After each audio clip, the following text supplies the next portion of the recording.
from Music for All and presented by Yamaha. Welcome to teaching social emotional learning through music. And now, here's your host, Scott Edgar.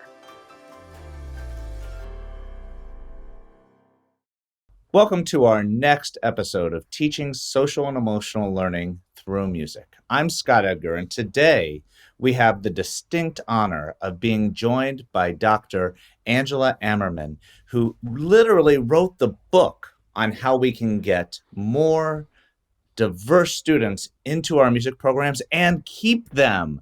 Dr. Ammerman, welcome to our show. Thank you so much, Scott. It is such an honor to be here and so fun to talk to you. Anytime I get to see you, I always look forward to it. I'm so thrilled to be here. Thank you. You know, Angela, it's so funny. So typically we see each other passing at conferences. We see each other at the GIA booth. And it takes a computer now for us to have this conversation to bring it to the masses. But I am just so grateful for the opportunities that we've had and so grateful that you're here with us today. You wear so many different hats. And, you know, people say that I travel a lot, but you're all over the place. Author, teacher, leader, orchestra director, conductor. My goodness, tell us a little bit about yourself. Well, thank you. It's not necessarily by choice so much as by necessity at this point. I feel like you, Scott, I have a little one, and when my son was born, I wanted a complete shift in the way my life was. Previous to my son being born, I was a full-time tenure track professor, director of a music ed program in Tennessee, and I loved the job. I loved it. But I felt so strongly that if I was to have a child, I wanted to be there for everything, for as much as I possibly could. So my husband and I moved back to Virginia, and I called up George Mason and just asked if I could have a class while I waited for this child to be born, essentially, and Mason was phenomenal. And they were like, yes, well, of course, we'll get you a class right away. And so they got me a very flexible teaching schedule where I was only on campus 1 day a week. And miraculously, they have let me keep that for these last 5 years. It's been 5 years that I've been teaching at George Mason University.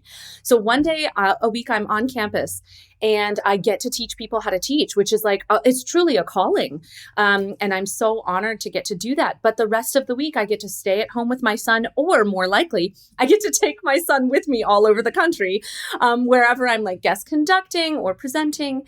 And that has been so fun to get to take him with me. So I have this really flexible schedule where it seems like I'm doing all of these random things, and I am, partly so that I can be there for him for like the most important times, but also partly so that I can still continue to pass on what I've learned from so many phenomenal music educators who've poured into me. And I feel that that's really important for me to find that balance, and for everybody that's different, of course.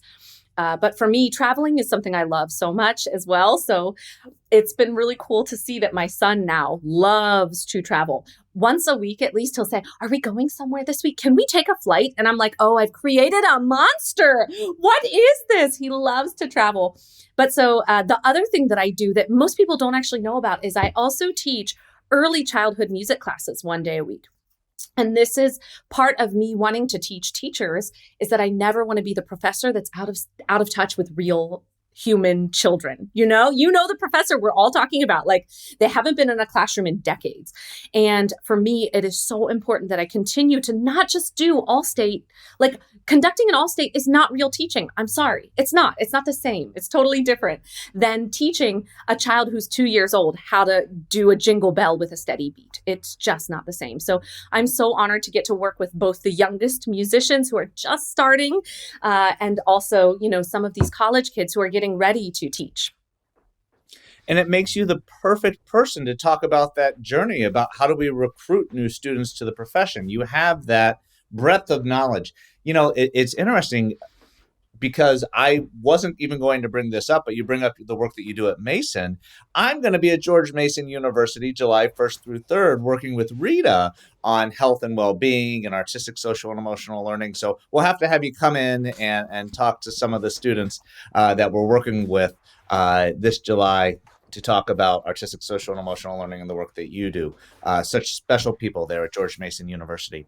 So you wrote multiple books, but for the purpose of our time today, we're going to focus on One of them, because in my reading of it and the other authors who you had contribute to this book, it really feels to me like social and emotional learning, named or unnamed, is at the lifeblood of the work that you're doing. And you really did hit it out of the park and write an amazing book entitled The Music Teacher's Guide to Recruitment and Retention. Tell us a little bit about the book.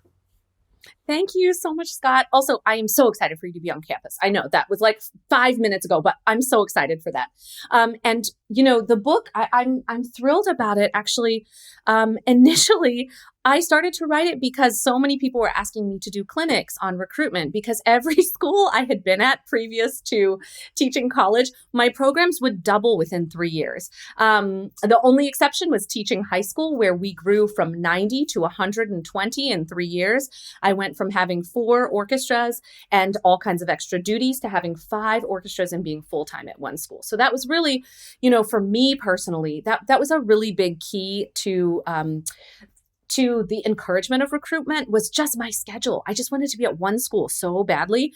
But then the other piece was that the more kids I recruited, the more I realized every kid needs to be in a musical ensemble of some kind. There is a place for every single kid. And so now when I go to do these recruitment sessions, I tried this thing where I'll say, and recruiting and retaining, and then the audience says every kid. Recruiting and retaining every kid. Because I know in my heart that there is a place for every single kid. Even if it's not in, your band program or my orchestra program, maybe it's in the choir program, maybe it's in the guitar program, maybe it's in the mariachi program. Whatever the offerings are, we know that there's a place for every single kid. And so as I was writing the book, that was in the back of my mind the whole time, was like, how can we find a place for every child where they're safe, where they're accepted, where they're enjoying being there? And if they're not, how can we then find a different place where they enjoy more? And so it was really cool to hear from all kinds of educators from across the country who contributed to this book on how they're able to do that and what that means to them, and how kids' lives are changed after they're recruited into orchestra. And I know some of my experiences, my last few experiences before I went to teach college, were that kids want to be in an ensemble, but there's often a big barrier in terms of like immigrant students when they come into the country. So if they come into the country in January, nobody wants to let them into their musical ensemble because they've already started festival preparation. They've already started to get ready for concerts. The children that are coming in often have no experience on an instrument. So to start them as a beginner is very challenging. And so I've got all of these resources that hopefully will not only help our teachers recruit students and retain them, but also to manage having those students. And that's where that social emotional learning component comes in so big time, is managing a revolving door of musicians that comes in hopefully all year long. And then even those kids that decide, I need a year off for whatever reason, scheduling perhaps, or perhaps it's that they're like, I just don't know that this is for me. But that we, the teacher, can manage our own emotions and not be so offended that a kid dropped our class that we don't talk to them. Have you heard this from I've heard this from other teachers sometimes. They're like, oh, they dropped my program. I don't even say hi to them. What is that? Because to me, okay, so maybe you didn't retain them for that year, but you can recruit them again. These are kids that you have a relationship with them. So hopefully we can pull them back in so that even if they leave for a year, they can return to us, because we see that as students are involved in music classes for longer periods of time, they feel that they have a place where they're safe. They have a place where they can belong. They have a group of friends. They have a family away from a family, and they have a home away from a home. There's every reason for us to recruit kids into our programs. Angela, so spot on so many different levels. And I think, there's 2 things that really popped into my mind as you were talking. The first one, and actually both of them have a lot to do with the educator doing a little bit of swallowing the ego just a little bit. The first part is like, when we think about what can we do to recruit more students, when we're talking about recruiting more students, then we need to think about what structure we're trying to recruit students into. And is this a space where they see themselves in? And I think oftentimes we're thinking, well, what can I do to actively do something different, add on more outreach, bring, the older students to the younger students, those tried and true things that we've been doing. as opposed to looking at the actual structure of our programs? And are we creating a space with open arms that says you belong here? And what might be barriers that students might say, no, I don't see myself there? And then you start to really talk about the students who might not come to us at the perfect timeline.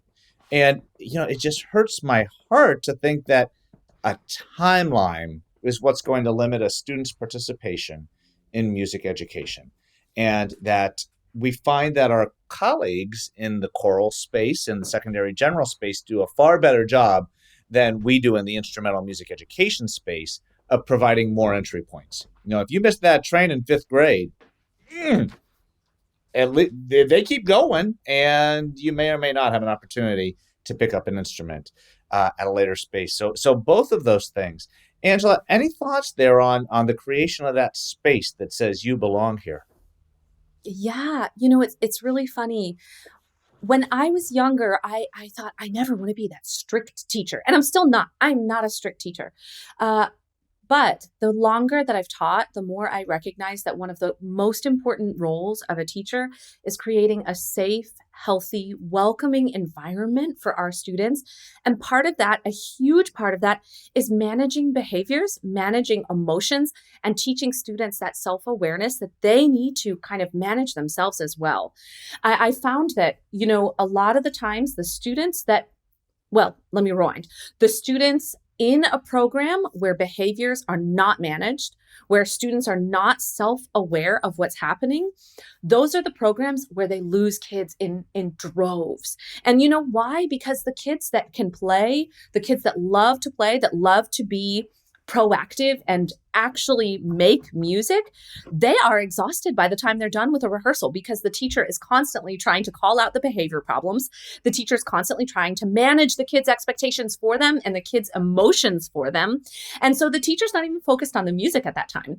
So if we actually start to work on what our class environment looks like and how our students are coming to an awareness of themselves, coming to an awareness of how they're feeling when, and trying, if we can get them to be able to manage that, that is going to be so much healthier for our students in the long run and for our entire program.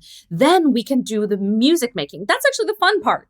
So I feel like so often young teachers, they want to talk to their kids, they want to have fun, but the fun is in the music most of the time. That's where we have the enjoyment. And so that's such a big component to me, is that level of management that very few colleges actually kind of delve into enough. I think that that's where we need so much more training. And that's why I'm so grateful for some of the work that you've been doing, Scott, in working on SEL, not just from the student perspective, but the teacher perspective as well. Because for teachers, that also is going to lead to burnout and exhaustion. But in addition to all of, and in addition to all of that, though, we want the music classroom to be kind of like a family away from the family, a home away from the home, where the kids can come and know that they belong, know that they're safe, know that they're going to have a good time, that the teacher's going to be engaging, that there's not going to be too much, unstructured time, because that's also where a lot of our challenges occur. And so that day to day, every single day, the teacher saying hello to the kid in the hallway, the teacher having an enjoyable rehearsal where music making is the priority in the class. That is what leads to stronger retention. That's what leads to a stronger program. And, that's what leads to a higher level performance. And when we have a higher level performance, students are more likely to want to join because they want to be part of something great. Angela, thank you so much for framing it like you just did, because I could imagine that we have some listeners and viewers who in their head they're thinking, what Angela just said doesn't sound like SEL. And this comes from some folks who still think that SEL is everyone gets a hug. Everyone comes in and, right? And let's just come together and talk about our feelings. And performance, well, no, the priority is that the student's at the center. Well, the student's always at the center, and the student is always more important than the music. But high expectations, impulse control, empathy, recognizing strengths, needs, and values are all SEL skills too. And that when we get that part right, we get the high performance part right also. And it Yes. sounds to Yeah. me like in your work and your research, Angela, that it leads to better retention because everyone, regardless of level, wants to be part of something excellent, right? Well, that's Everyone exactly right. strives. They want to be part of something that they can be proud of. Yeah, yeah, big time. Big time. And I mean that idea of like really figuring out how to handle themselves, this is so key. And then also, okay, once we get the kids to manage their own emotions and manage themselves, then we can take that next step to empower them. Then we can start taking, okay, what is this kid really good at? What is this kid really strong in? Where are their confidence areas? And we can start to develop leadership roles. And this is Mm. another key component to retaining all of your students is that every kid has a role to play in your program.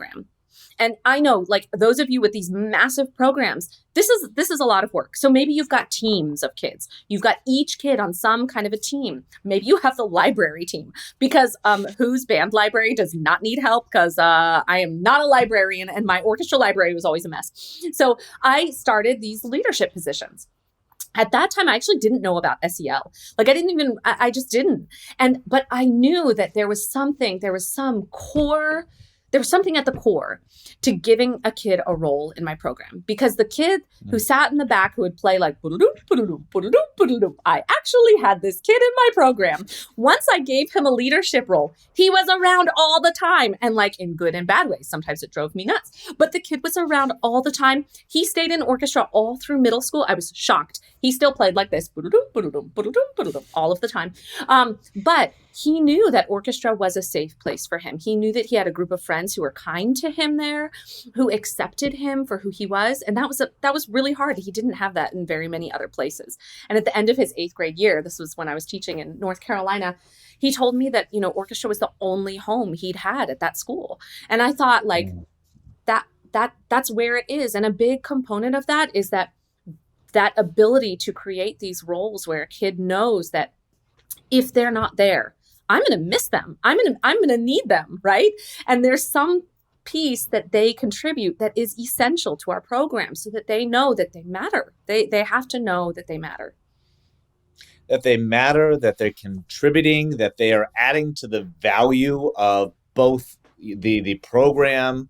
And, to me, I'll go education buzzword on you for a second, as if SEL is not a big enough buzzword right now, but school connectedness, right? I mean, that's administrator speak of understanding why students show up in the morning. And we know for the students who have that musical identity that they show up because they're waiting for band class, they're waiting for orchestra class, they're waiting for choir class. That's what they're waiting for. Angela, as you were talking, I'm hearing so much of this idea of we're building the student's identity. We're providing this space for belonging. But it sounds to me so far that this is just living maybe within the 4 walls of our band and orchestra room, that there's a next layer out there. We got to get the word out that we want more people in our space. And to me, that's where agency and maybe a little bit of advocacy comes in. How do we take that next step? Yeah, well, this is huge. And I always say that the students are the best speakers for your program. We can shout from the rooftops how great our program is. But at the end of the day, our voice doesn't matter anywhere near as much as our students' voice. So when it comes to kind of building up our programs, I actually would have a team for advocacy and a little team for recruitment. I actually had a recruitment team, which is so cool. So they came up with like a little way to really pull in their friends into the orchestra program, to pull in the younger kids to start recruiting them, and then an advocacy team that would work on what are ways that we can reach out to our administration and to our county to make sure we can continue offering these programs. And when we provide our students with, again, those leadership roles, that is what leads to agency, right? Like that is what leads to, oh, my role is, it's not even just within the 4 walls. Like this could impact kids for years to come. And so when we had this little recruitment team, they would put posters all over the school because, we're not just recruiting from our feeder programs. We're also recruiting kids into the program from the high school, from the middle school, because I believe so strongly that a kid should not have a barrier of the timeline when they can start. Like you were saying, in band and in orchestra, if you don't start in 4th grade or 5th grade, that's it. well, that's not acceptable. Like, how is that Mm-mm. okay? So I really wanted to make sure that there was a pathway for those kids as well. And part of that was going to my administration and advocating for an actual beginner orchestra.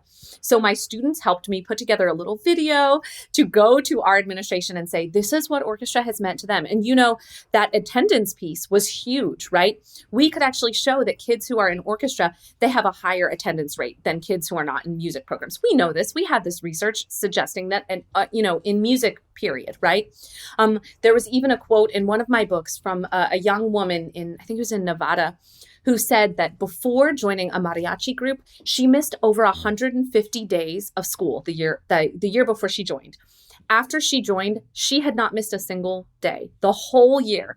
And the quote was just like phenomenal. And, she said how it changed her life. And we see this over and over again with our kids, but our administration needs to see that. And to our administration, hearing from a student, that is totally different from me telling them. So the more that we can get our students into these roles, the better we can do. The other really key component is it's not just our students, it has to be our middle school and our elementary school kids. Mm-hmm. So the more we can get them involved in the program, the better as well. And so a few of the things that we used to do were like teacher swap days. This is just a really easy tip that you all could do tomorrow, because subs are so hard to find. I swear they're like harder to find than an exit at IKEA. You're in IKEA and you can never leave. That's where subs are. I'm like, where are you in this world? And so instead of getting a sub so that you can go recruit, why not swap places with your feeder teacher? And then, if you teach high school, the middle school teacher can come up and have a little reunion with their former students. And then you can go recruit from the middle school kids. You can then even create a little recruitment team at the middle school that they can go out and recruit their friends. You can have a little contest to see who can do most of that. And then, you could get them trained right away in your expectations. So like when you go do the teacher swap day, don't just talk at the kids. Like this is so often what we do. We talk at the kids. Run a rehearsal. Let them see how you actually teach. Let them experience how you manage their emotions and how you try to get them to then manage them themselves. Like this is such a huge component of what we should be doing. And hopefully more and more of us will do, so that we're out in the community, we're out in the other schools, and we are actively teaching all of our students in our pyramid, and hopefully letting them know that they all are wanted and that they all have a place. It's huge. We all know a space that we have experienced in our lives when we felt like we didn't belong. We don't go back there. That's Yes. not something that I want to touch. Life is too short. I don't want to go there. I don't belong there. And, there's some spaces that we try to do the square peg into the round hole, and sometimes it works and sometimes it doesn't. Mm-hmm. We get one shot. Typically in music education, we get one shot to show a student that they belong in our space. And that's at a pivotal moment, whether it be from first year to second year, middle school to high school. And we got to get that right. You said something that was really profound, that oftentimes, and I think this is true in education, that we go into a room and we talk at people. We talk at people really, really well. And in these SEL circles, we're talking and really stressing the importance that social and emotional learning is about practicing skills. And that in many settings that we go into, SEL actually stands for social and emotional lecturing and not social and emotional learning. Where, to me, that's what this is all about, is that we're providing tangible examples and opportunities for students to practice these. And everyone can be a leader. I'll channel my Dr. Tim all day, and everyone can have a meaningful role in our space. I guess my question for you, stemming from all this, Angela, is when we get this right, what does it look like? Because oftentimes, and I've been guilty of feeling the pressure of it and actually measuring the success of programs that I've been associated by it. But it's quantitative. How many human beings are in the room? How many heartbeats do we have in the room? And that's only part of the story. So I would love if we could just spend a little bit of time about how do we change that narrative, that success in our program, yes, recruiting and retention is about getting more people in our spaces, but that's not the whole story, is it? No. I think of one very specific example where I for a moment, I was like, I've done something right. And this is so silly, but I'll never forget. I taught in this community that was very high Korean population. And my Korean students, part of their culture for most of them was to take off their shoes when they got home. And I'll never forget, this kid walks into my classroom who, he'd been having a lot of struggles at home and had shared a lot of that with me, and just loved orchestra so much. He walks in the room and takes off his shoes. And I looked at him and I was like, what are you doing? Kind of laughing, like teasing a little bit. And he kind of looks around and he's like, oh, I thought I was home. And I just started crying. And I was like, and he's looking at me like I'm nuts because, why is this teacher crying? Because I just confused. I just got confused and thought I was home.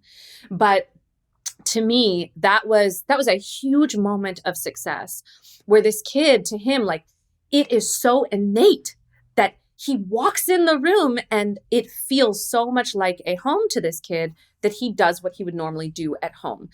And for me, that was a huge moment of success because I feel very strongly that at school, in order to really feel safe, our children should have a home away from home. There should be some place within the building where they can go and truly be themselves, where they can go and know that they're safe, know that they're loved, know that they're wanted. And those are the little glimmers, right? They say glimmers.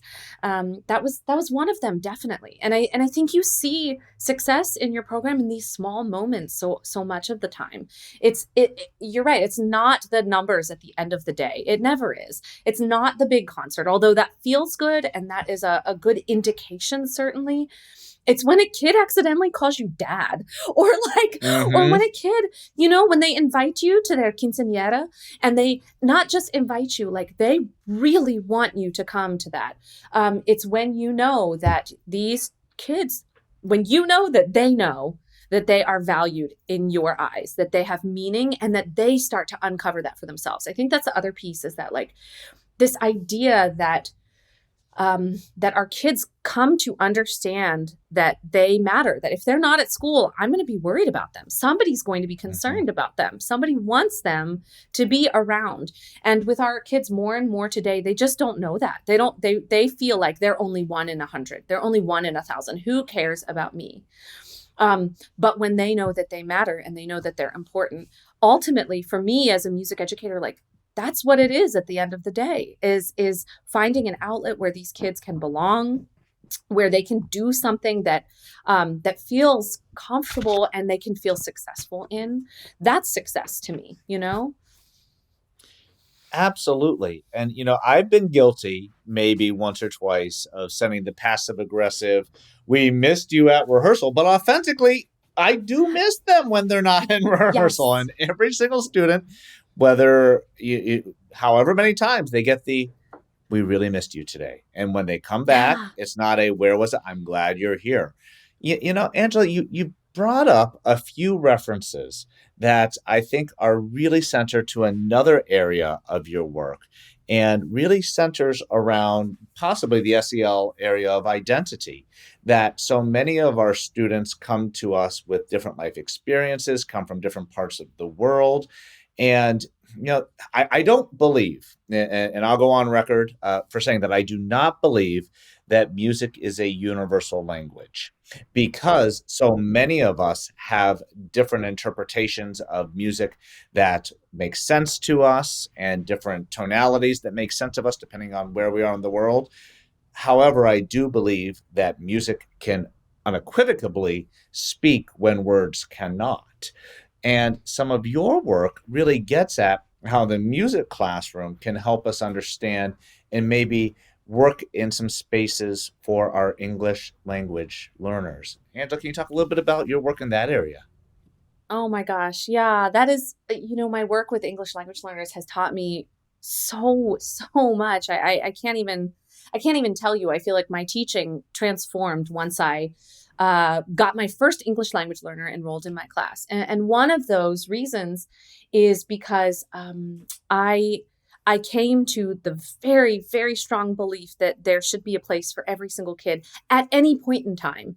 Because previously to that, I was like, oh, I don't want to take a kid in the middle of the year because it's so hard to get them ready. It's so difficult.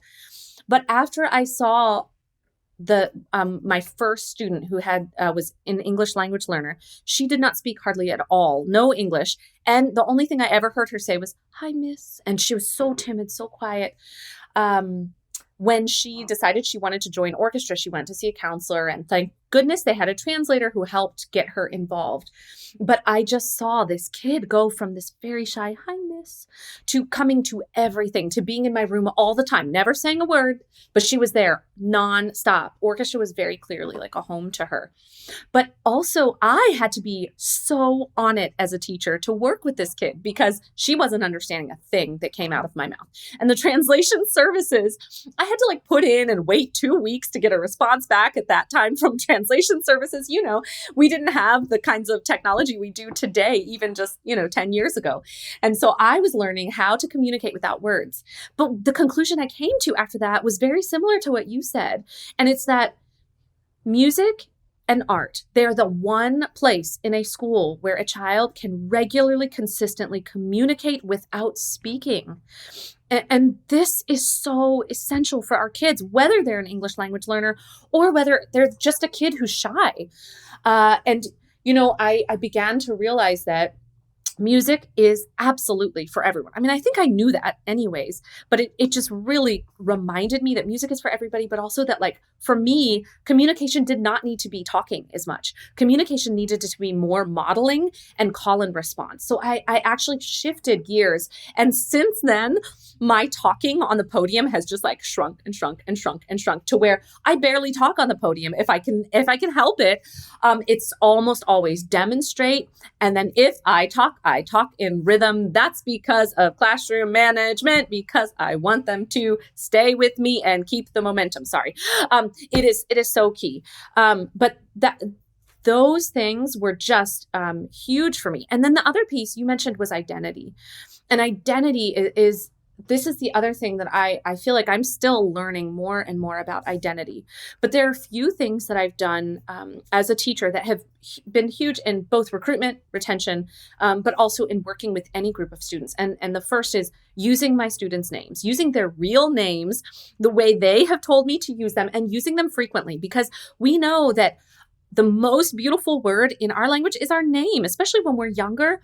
It is so important that our kids know that we're trying. And we're music teachers, like we can learn their names. So if you don't, maybe if you have a student whose name is challenging, just record it into your audio, recorder on your phone, record the student saying their name, and then practice it until you get it right, because we owe it to them to do that.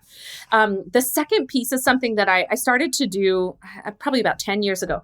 Instead of calling my students, when I was in front of them, it would always be musicians or violinists or cellists, right? And this was fascinating to see how they would start to change. And this one kid, I remember when I first started doing this, it was probably like a month or two after I started doing it. He told me that he was at home and his, somebody asked him like, "Oh, what do you do?" And he's like this, I think he was like a middle school kid, probably 8th grade.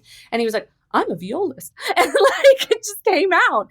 And I actually now see this with my youngest musicians. I teach these, 3, 4, and 5-year-olds, 0 to 3, 4, and 5, And I call them musicians all the time, these little kids. And one of the moms was like, "My kid went and told somebody that she's a musician." And I was like, yes, that's such a big win for like a toddler to think of themselves as a musician. And I know even my son, who's only 3, he will tell people, "I'm a pianist, I'm a violinist," and he's so proud. And this is such an easy thing for us to do. It's so easy for us to just stop calling them students, at least in front of them, right? And start calling them by their instrument or even by your mascot or whatever, so that they know that this is a key part of their identity. We can really build that up in them and give them another thing to be really proud of. It's amazing how that's kind of worked out. And then also, of course, very naturally, how that lends itself to retention. Because when a kid believes in their heart of hearts that musician is part of who they are, they're going to be a musician forever. And we're not just recruiting and retaining kids for K through 12. We are recruiting and retaining musicians for life. We don't want their music education to stop in 12th grade. It makes me crazy, this mindset that like, oh, once they graduate, we're done. No, once we graduate, we need to find a place for them. Is there a college orchestra for them to be in, or a community band, or a community choir? Where can we send them so that they can continue to have music as a key part of their lives? Recruiting for life. I want the t-shirt. We really need bumper stickers. Let's go. That's do it. That's brilliant. Let's go. I love it. It's huge.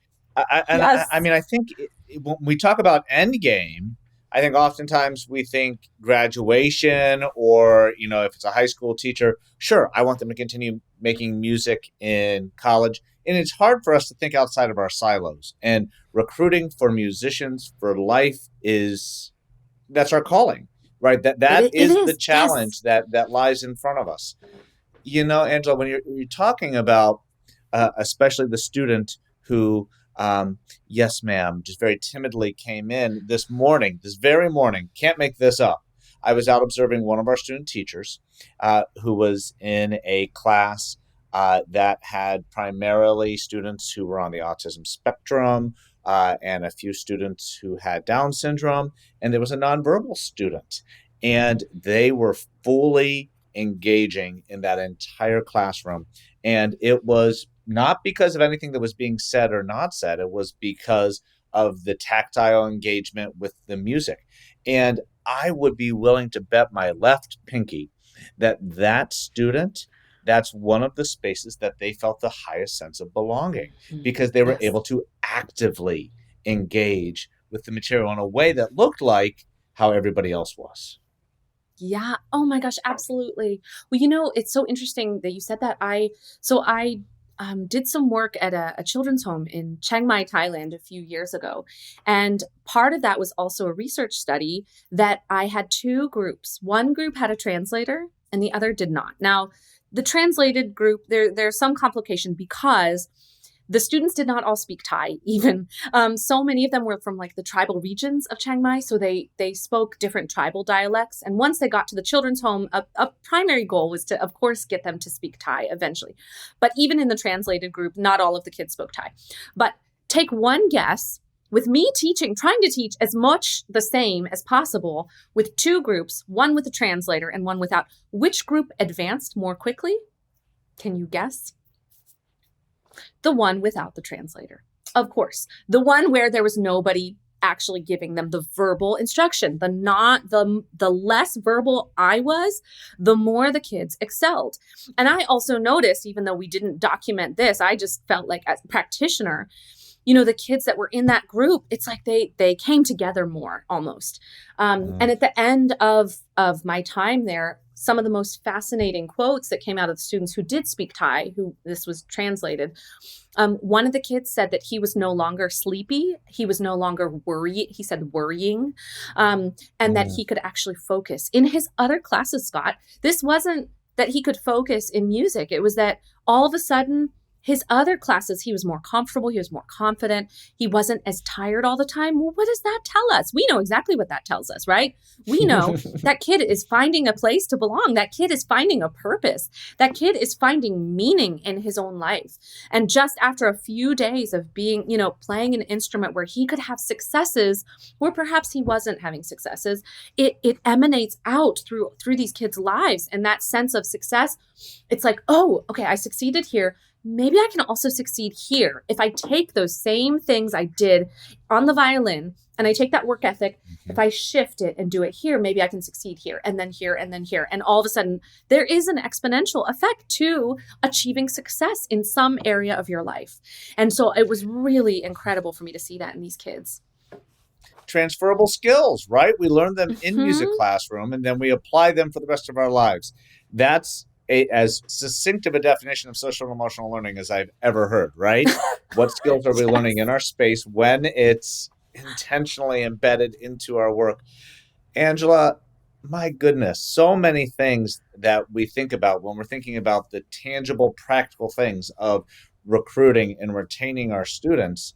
are about the climate and culture that we create. And to me, I asked you the question, what does it look like when we get it right? And that student who very quickly said, I'm a musician, right? I think so oftentimes we put the term musician on such a high pedestal, and that we all can be musicians. We all, in my Yes. humble opinion, should be musicians, and we need to provide opportunities for every student to find their space as musicians. That's exactly right. Yeah, absolutely. I couldn't agree more with that.